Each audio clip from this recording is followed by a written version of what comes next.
wabarakatuh. Oke, di sini saya akan membahas tugas pertemuan pertama kalian ya, yaitu E110 dan E112. Oke, kita langsung ke soalnya. E110. McDermott Corporation had met much office but in tahun 2001 decided to continue its expansion. Oke, dia mau mengekspansi ya. Through the acquisition of other company dia mengembangkan ininya dengan mengakuisisi perusahaan lain. The first company acquired was TP, a small manufacturer on aircraft and missile. On tanggal 10 Juni 2001, McDermott issued, dia mengakuisisi si TP. Jadi si McDermott dia mengakuisisi si TP, ya kan?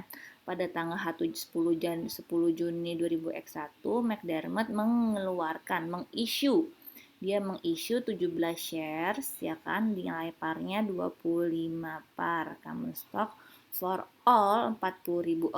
Jadi dia mengeluarkan 17 shares ini untuk membeli 40.000 saham CTP yang nilai parnya itu adalah 10.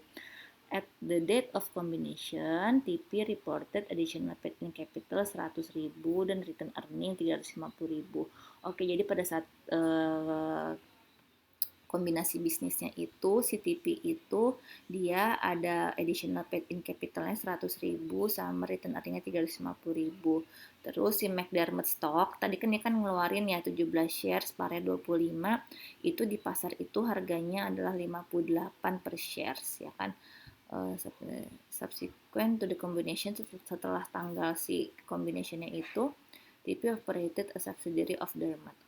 Terus kita disuruh bikin jurnal, present the journal entries. Jadi di sini kita disuruh bikin jurnal entries yang dibikin oleh McDermott, ya kan, atas bisnis kombinasinya kepada TP. Di sini berarti tanggal 10 Juni McDermott sebagai parent, TP sebagai subsidiary. Nah, di sini kan berarti kan si McDermott itu kan dia kan berinvestasi kepada TP ya. Dia mengeluarkan modal saham, ya kan, dengan dia mengeluarkan saham untuk membeli si stoknya si TP gitu kan ya. Berarti jurnal apa? Berarti dia apa nih? Dia kan investasi pada saham dong, ya gak? Kalau kalian baca di sini berarti dia adalah acquisition stock, bukan acquisition asset, ya kan. Berarti kalau acquisition stock cukup bikin jurnalnya adalah investment dan apa yang dikeluarkan nama dia. Kalau misalnya dia investasinya berupa kas, berarti cuma tinggal investasi pada kas. Tapi kalau misalnya dia mengeluarkan stok, berarti jurnal kita adalah cuma tinggal investasi pada stok gitu kan ya. Investasinya nilainya seberapa gitu kan ya.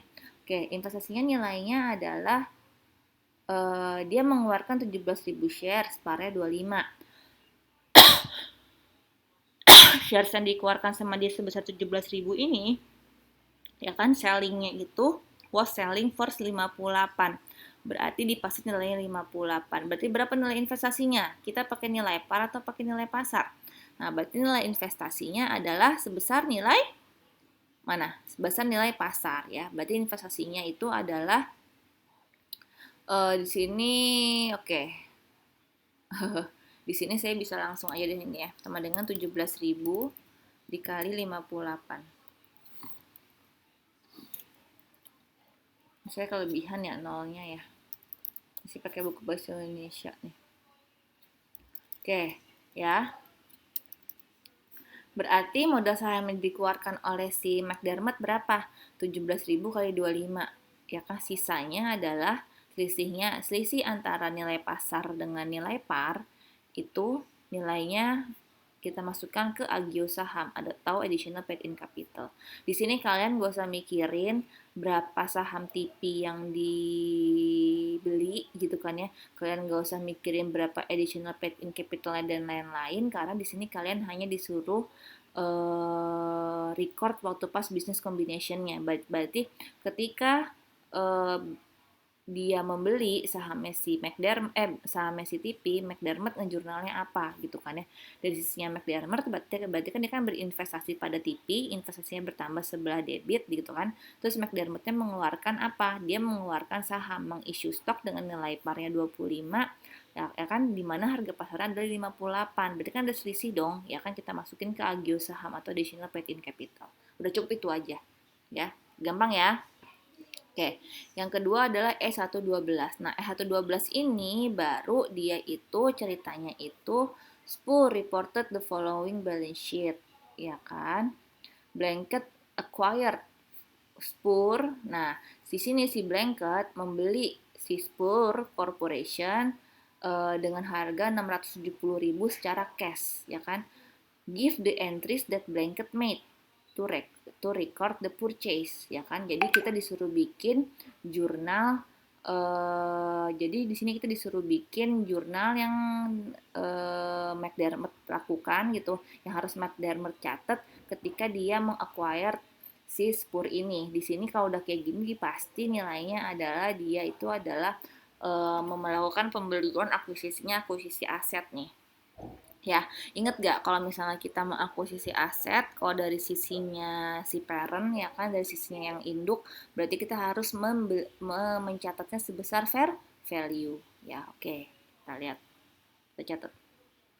Ya, kalau mau gampang sebenarnya adalah ini kan kas, inventory, land, plan, ya kan, paten. Ya gak?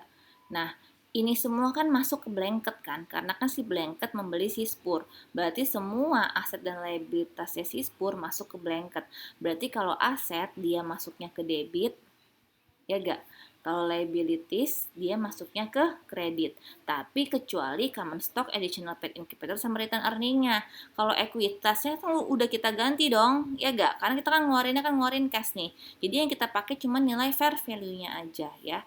Kalau jadi kasnya itu adalah kita tambahin ya kan di sebelah debit sesuai dengan fair value. Bener ya, 40, 150, 30, 350, 130. Oke. Terus liabilitasnya pun kita tambahin sebelah kredit, ya kan? Oke, terus kita ngeluarin apa nih? Kita ngeluarin uang nih. Si Blanket ngeluarin uang cash sebesar 670. Nah, di sini kalau saya gini, gitu. Nah, kan gini, ini kan belum balance ya. Ini 755, ini 700. Berarti ada apa? Kalau belum balance gini, gitu. Jadi kalian bikin jurnalnya gini dulu. Pokoknya semua cash dimasukin ke sebelah debit, ya kan? Semua liabilitas kalian masukin ke sebelah kredit, ya kan?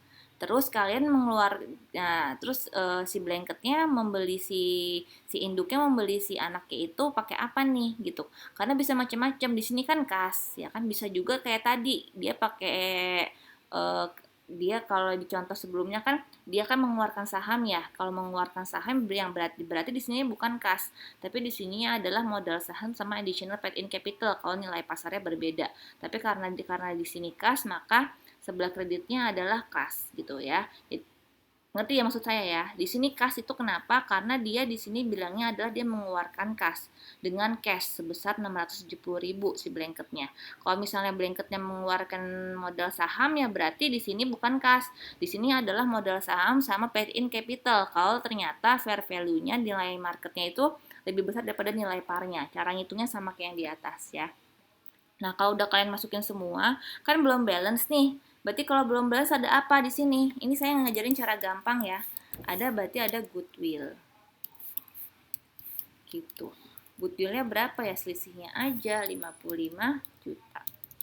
Bisa juga pakai cara pinter. Kalau cara pinter gimana caranya? Ya, kalian caranya gini.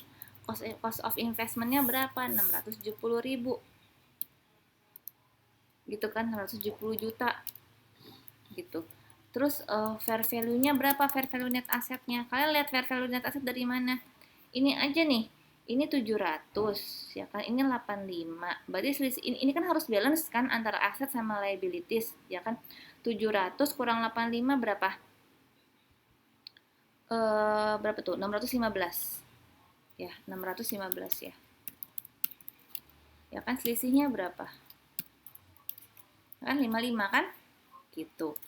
Ya, jadi saya ngajarin dua cara pinter. Kalau cara pinter kalau kalian tahu konsepnya ya kan itu kayak gini caranya. Kalian cari cost of investmentnya kan dia 670.000, terus fair value net asetnya 615. Dapetnya dari mana? Dapatnya dari 700.000 yang gini, 700 dikurangin 615. Sorry, 700 kurangin 85. Ya, ini adalah apa, total aset dikurangin sama liabilitasnya. Ya, 615 udah ya, sama goodwill ya. Oke, udah balance. Ini dari sisi si PT blanket ya kan, dari sisi PT induk. Nah, gimana kalau saya minta nanti saya pasti minta dari dua sisi sih, dari PT induk sama dari PT anak. Kalau dari PT anaknya gimana? Kayak yang udah saya jelasin di materi, tinggal balik aja. Kalau dari PT si anak berarti kita ngambilnya adalah nilai dari book value-nya. Ini aja, nilai ini kita balik. Yang tadinya aset adanya di debit kita kreditin, semua saldo yang ada di kredit kita debitin. Ya, kalian masukin angkanya semuanya yang pakai nilai buku. Udah selesai. Ya, jadi di sini kita mau menghapus si subsidiaries. Kita mau menghapus si anak. Caranya gampang gitu aja. Oke, sekian untuk pertemuan pertama pembahasan tugas kita. Assalamualaikum warahmatullahi wabarakatuh.